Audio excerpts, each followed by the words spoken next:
రేపు శనివారం రోజున మర్చిపోకుండా రూ. 5 బిళ్ళతో ఇలా చేస్తే చాలండి. మీ జీవితం మారిపోయి డబ్బు వస్తూనే ఉంటుంది. మీ సుడి తిరుగుతుంది. అలానే కాకుండా అద్భుతమైన ఫలితాలనైతే మీరు చూస్తారని చెప్పొచ్చు. కాబట్టి ఏంటంటే రేపు శనివారం పూట ఇలా రూ. 5 బిళ్ళతో పరిహారం చేయండి. ఇది చాలా చాలా శక్తివంతమైనది. చాలా వరకు కూడా అండి మంచి ఫలితాలను ఇస్తుందన్నమాట. మీ జీవితంలో ఉండే కష్టాలు కావచ్చు, బాధలు కావచ్చు, ఇవన్నీ కూడా పోగొడుతుందండి. మనం ఏంటంటే అనుకోకుండానే అనేక రకాల కష్టాలను ఎదుర్కొంటూ ఉంటాం.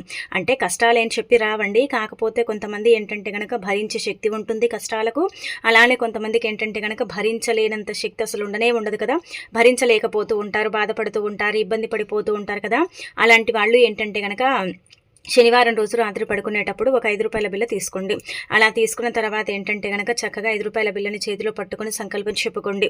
మీకుండే కష్టాలు కావచ్చు, బాధలు కావచ్చు, ఇబ్బందులు కావచ్చు, ఏవైనా కావచ్చు చెప్పుకోండి.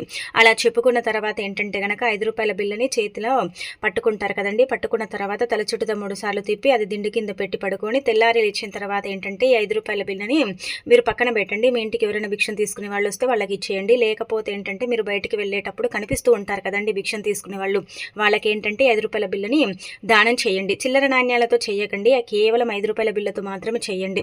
ఎటువంటి కష్టమైన, ఎటువంటి బాధ అయినా సరే పోతుంది. మీ జీవితం మారిపోతుంది. డబ్బు వస్తూనే ఉంటుంది. ఇంకా వెంకటేశ్వర స్వామి అనుగ్రహం కూడా కలుగుతుందని చెప్పుకోదగ్గ విషయం అండి.